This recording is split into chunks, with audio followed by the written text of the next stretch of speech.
Well, hello and welcome to the Quantum Success Show. Today I am very excited. We have someone not in the studio with me, but on Skype. So I am going to introduce my very special guest. Her name is Anna Trebunskaya. She is a world-famous ballroom dancer, choreographer, actress, and TV personality. As a professional dancer, Anna has appeared on 11 seasons of Dancing with the Stars, and her partners include Jerry Rice, Sugar Ray Leonard, Jack Wagner, who was one of my heartthrobs when I was a young girl, Drew Lachey, Gary Busey, which was just hysterical to watch, and many others. She is also a trained professional actress with a recent appearance on the final season of HBO's critically acclaimed show, The Newsroom. Also, she is an entrepreneur. Anna and her mother, Irina, together own the You Can Dance Ballroom Studio in Hermosa Beach, California. And Anna currently lives in Los Angeles with her fiance, who is also an actor, a writer, a filmmaker, Nevin Milan, and their beautiful children, their son and their daughter, Amalia, and I always have a hard time saying his name, Caspian? That's right. Did I say it right? Okay, good. Well, welcome, Anna. I'm so happy you're here. Thank you for being here. Absolutely. I'm happy to be here. Well, our relationship first started because you wrote the foreword for my book, The Art of Having It All. And we've had the opportunity to connect on many different times in person, over the phone, and over Skype. And I know that you and I have the same philosophy that for the first part of our lives, it was more about really working hard and struggling and really pushing and having a lot of goals and, doing everything action-oriented to create success, right? And one of the first conversations we had was that you had that moment you had the realization that it just wasn't about that alone. Would you mind sharing that? Yes. I mean, coming from Mother Russia, so to say, right? It's in general in mentality, the kind of that old school mentality that you have to struggle, that life is a struggle. And looking back at my country of my birth history, there is a lot of struggle. Yes. So it's ingrained into us with the DNA. We took it with the mother's milk, so to say, that there's a constant struggle. And the mentality is if you're not struggling, you're not living. So not the healthiest, right? Right, the most empowering. Not the most empowering. So you just never feel like enough yourself, and you feel like your life is never enough. And you could be at the top of the world, you could be a champion, and then looking back already saying, oh, but I might lose it like in the moment, which is true, but it's not about that. Yeah. And it took me a little moment to realize that this is not all it is. And life is not about just struggle, life about enjoyment and about journey and about why you even doing this if you don't like it, if you don't love it, if you don't appreciate it, if it doesn't develop you in a way that you want to be developed. Why do you put your effort and your intention into doing this where you could be doing something else? Absolutely. So what happened in that moment when you realized that? What shifted in you? Did you start doing something different? Did you start dancing differently? I would say things, it slowly happened. Once actually I came to the United States, and the first realization of why am I doing this? Why am I torturing myself was the first and it had to do with relationship, of course. I was dancing with a partner. He was my first professional partner. I was 19, and he was really abusive, verbally and mentally and psychologically. He was extremely abusive, and just, I mean, I would cry every single night. Meanwhile, I'm trying to, make a living in New York City. 19 years old, just came from Russia, and I did it for 9 months. And then there came a point where I said, why am I doing this to myself? This is not fun. I love dancing, but I don't love dancing with this person. Mm. Why? Why do I do this to myself? And I really had no answer to that question. And then I said, well, it doesn't matter that I don't have an answer. I will not do it. So you so Go you find a stopped, yeah, you stopped and you found another partner? I found another partner, and we were very successful for the following 6 years, and became United States champions, and were second in the most prestigious competition in the world, and Wow. did a lot of really great things. But these type of realizations, they were like little bells so far throughout my life, and the relationship one was first, and the work, there was a work relationship, and then slowly over the time throughout my dancing, I realized that why am I struggling, why am I not enjoying this needs to be an enjoyment, otherwise why am I doing this? I could be doing a whole other bunch of stuff. Right. So yeah, to, Yeah. I'm still on that journey. I'm still Oh, not 100%. I got this. I'm right. zen. I still have my little moments of like, oh, what, now being a mother, it's a whole other ball Oh, game. yes, well, especially with two small children, for Two sure. small children, and now being a business owner, and um, kind of your own businesswoman, right? You're Yes. like, oh, right. It's a Well, little different. Well, you've done what a lot of women want to do, and especially dancers, because I want to talk to you about, you had accomplished a lot as a dancer, but how many dancers would love to be on Dancing with the Stars? I mean, to A be able lot. to, yes, right? So talk A about lot. how that happened and what was your mindset? Because I obviously on this show we talk about the inner game of success and Right. the alignment of that. So how did that all happen for you? Well, Dancing with the Stars first started in the United Kingdom. It's a BBC show. And I knew some people that were on the very first season of Strictly Come Dancing, which is the British version of Dancing with the Stars. And they were saying this was so much fun. It was interesting because I knew a couple of people, and one of them said a few negative things. And then the other people said this was so much fun. We really enjoyed it.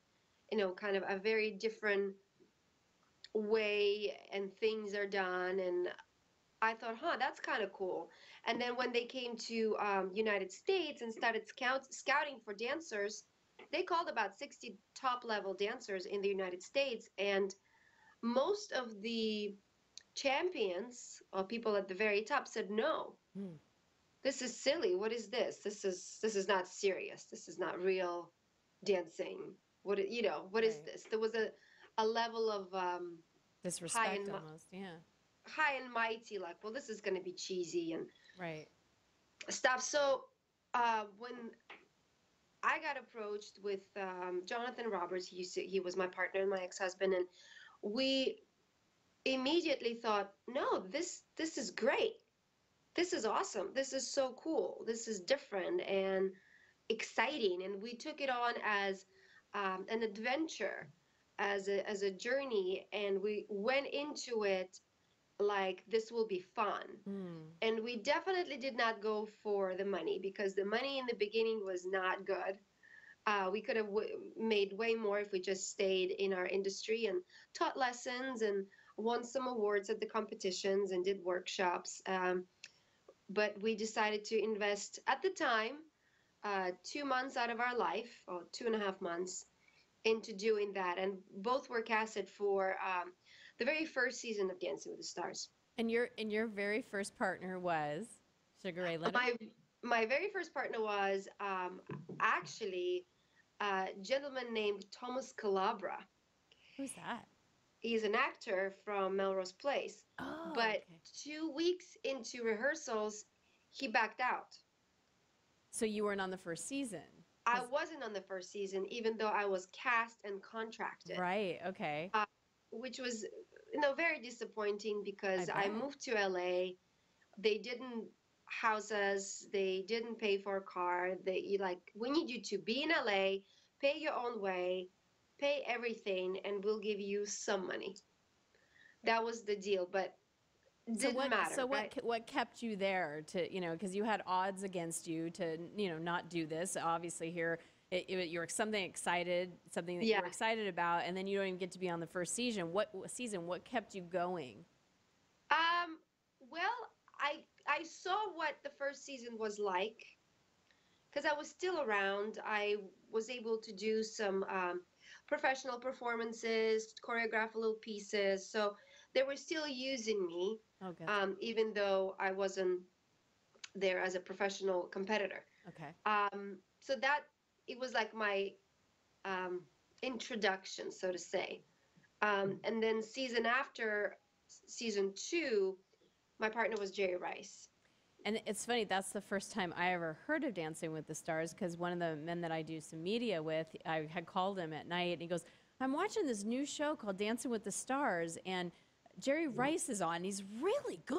And he was like really surprised at how well he danced, And I had no idea that you were the one dancing with him because I didn't even I watch the was. show back then. That's so Oh. funny. And didn't you win? We got second. Second. Okay. Got into the finals and we got second. That's amazing. Um, in my mind, I'd like to think that we won. Who won that competition that year? Was it Yeah. Drew Lachey Drew Lachey? from That's okay. 8 Degrees and Cheryl Burke, his partner. Awesome, awesome. So I know that, obviously we were texting when my husband sent me to go see Dancing with the Stars tour here. Yeah. And, my intention was to meet Gleb and we didn't get to meet him, but we ran into him in the middle of the street with him and Keo. And I was like, oh, I was so happy. You should see this picture. And, I'm just beaming.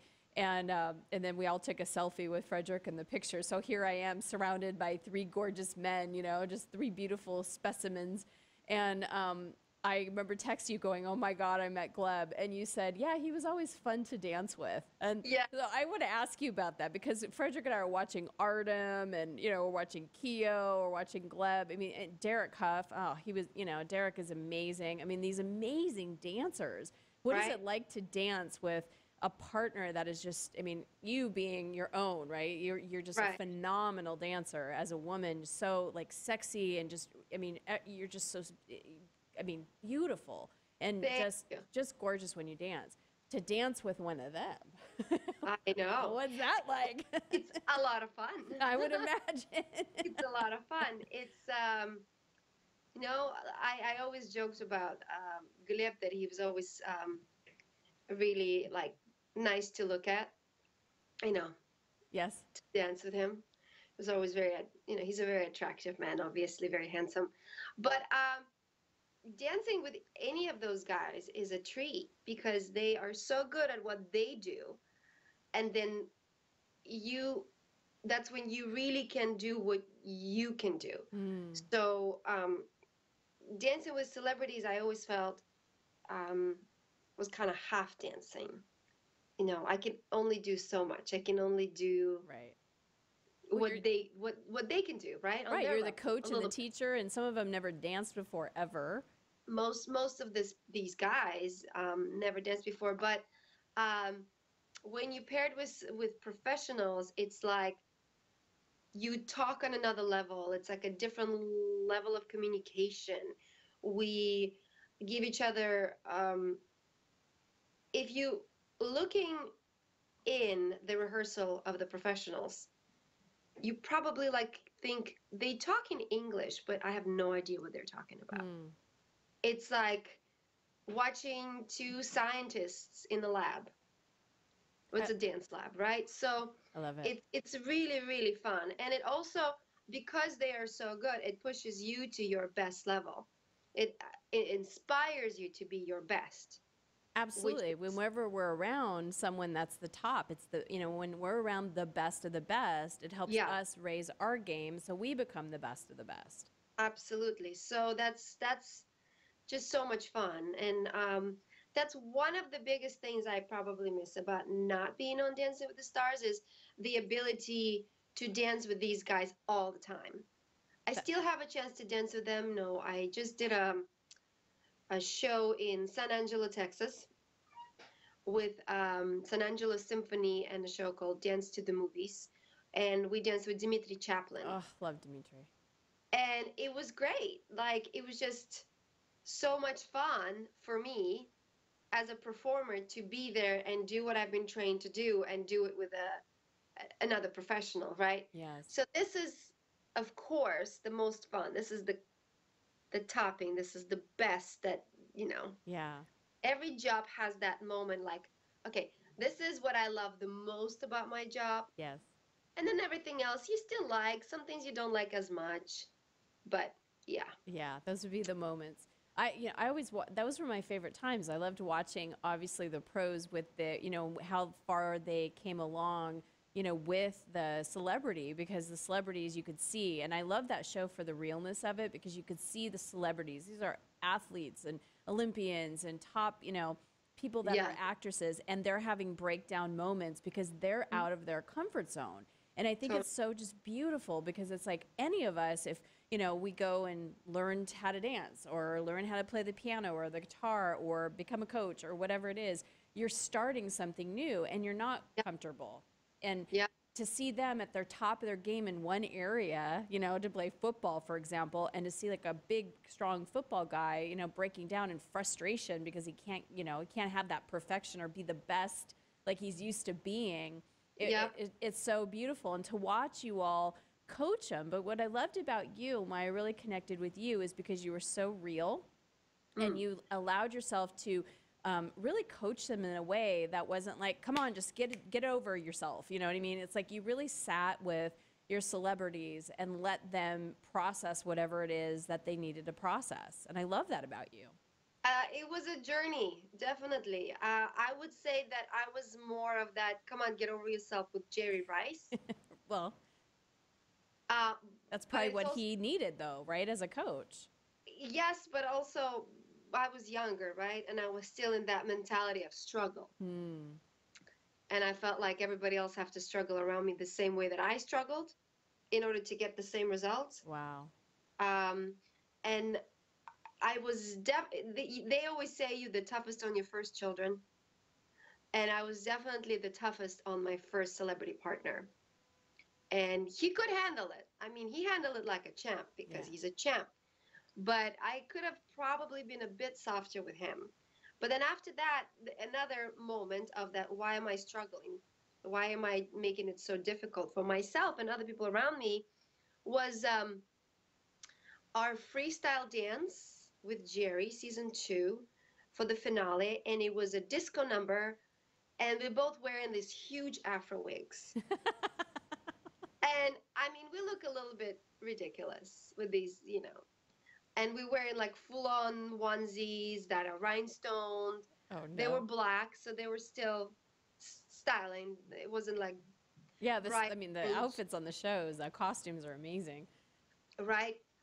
And I just remember not taking this number too seriously because you can't. It's a disco number. You can't take that too seriously. And just having so much fun with it. And I could see how much fun Jerry was having with it. And it was actually the first time that he let go of being a perfectionist himself and just had fun. Yes. And every time we would do this routine, we would both be like looking at each other, like with these smiles and just beaming. And I feel like that's the most important part for that season for me when I went, wait a minute, I don't have to do things that way. I can do Mm, it this way. And look at the result. It's actually a better result. right. And I Yeah. feel that that was my other little bell going off. And after that, with my celebs, I've changed, and I've sort of I was casted on the show as a hardcore Russian teacher, and then later on, you know, Gary Busey was my last celebrity, and you couldn't really be a hardcore Russian teacher with him because he's Gary Busey. Right. A whole different approach. I would laugh the Um, whole time watching with Gary Busey. it's a whole different thing, you know. You So you were very sweet, and he kept trying to kiss you, and you're just very just elegant and graceful and professional as you always are. And as you always have been, but it's also been awesome to see your own transformation from that, as the coach, as the dancer. Right? It was a big learning curve for me, for sure. I love it. So let me ask you this as we start Yes. to wrap up, because you've really shifted from, like you said, that hardcore Russian dance teacher to let's just have fun. So Mhm. what was that one thing that you did or said to yourself that that gave you that shift so that you now live your life different? You probably parent different. You're a different woman in a relationship. All the aspects of your life changed from that. What was that for you? One moment, it's hard to pinpoint. It really is. I What was the have shift though? Like, and even if it wasn't one moment, what was the shift inside of this, you? I mean, it's gonna sound a bit, and I don't wish that upon anybody, but honestly, going through divorce was one of the best learning experience I've had in life. Okay. Um, on a personal level. And then of course when you change your personal, your internal, how you are perceiving the world, then the world will perceive you differently because you're now a different person. Absolutely. So that really changed me. And then on a professional level, on a coaching, how my coaching changed, I took a hip hop class at this amazing studio in LA called Millennium. And that's the studio where like the top working commercial dancers go to take class. And I remember for one of the Dancing with the Stars numbers, we had to do a hip hop uh, girl dance with some Beyonce moves. And I was not familiar with that. And the girl that was assisting the choreographer said, I teach a class at Millennium. You're always welcome to come. So I was like, okay, cool, I'll come. So I came to that class thinking they're going to take their time, they're going to take things slow. Oh no, for an hour. It was nonstop. It was like this, go, go, go. I couldn't do anything to music. I could barely keep up. I don't even think I was keeping up, honestly. I felt like a total failure and a total loser. And I was about to have a fit Hmm. internally. And then again, it was like, oh my God, this is how my celebrities feel every single day when they on Wow. Dancing with the Stars. Yes. So I was like, whoa, I got myself in their shoes, and this was phenomenal. It was like, okay, all right, now I understand how you guys feeling, and you might never tell me that's how you feel, but now I know. I felt it in my skin. I experienced it firsthand. I experienced the struggle and the feeling of not good enough all the time for like an hour, constantly just bombarded with it. And then I was like, thank you. This was amazing. I don't think I'm ever going to become a phenomenal hip hop dancer, and that's okay. But this experience was so incredible and so grounding and so like, okay, I just need to let it go and just be open and be flexible as mold, I love it. soft mold. I, Otherwise, it's just too much. I can't handle it. I'm about to have a crying fit, and nothing's gonna get done. No. So that was those moments, you know. well, I love it. You still remained a student, even though you're the teacher and you're the professional. And you remained a student, and you continue Well, to learn. yeah, always, right? Yeah. With first children, you always kind of learn and Mm-hmm. you get your butt whipped with your little kids. But the second with being an actress and you have to be open all the time, and that would be maybe the third thing would be acting, and how in acting you can't be hard. You have to be soft, you have to be open, you have to be connected, you have to be in tune. Otherwise it's just not going to work. It's a whole other way of thinking, and you do have to enjoy it Yeah. because most of the time you're in emotional pain. So if you don't enjoy it, then just don't do it. Mm-hmm. If you don't enjoy the process of it, of going through this and then receiving what you receive at the end of it. It's It's too not worth painful it. to not enjoy. Absolutely. So enjoy the process. Yeah. Yes, absolutely. Anna, I appreciate you being here so much. Thank you for letting us into the world of you a little bit and to hear your experience, because I think it's phenomenal. You know, you truly are a representative of quantum success. And like I said, so many dancers would love to have a coveted position on Dancing with the Stars, and for as long as you have. So congratulations to you and all the things that you're doing now in your acting and, of course, in your relationship with Nevin, who I just love and adore as well. You both are such a beautiful example of making it work, making relationships, you know, being evidence of love, and just the way you are as a woman and the way you show up. I mean, I know Amalia has a really amazing role model. So thank Thank you. you. Thank you for everything. And I appreciate you so much for being on the show. And Yeah. yeah, yeah. And everybody else, let me know what you're taking away. Leave a comment for Anna and myself. And if you have any questions, we'll be happy to answer. So thank you and have a really great week, everybody.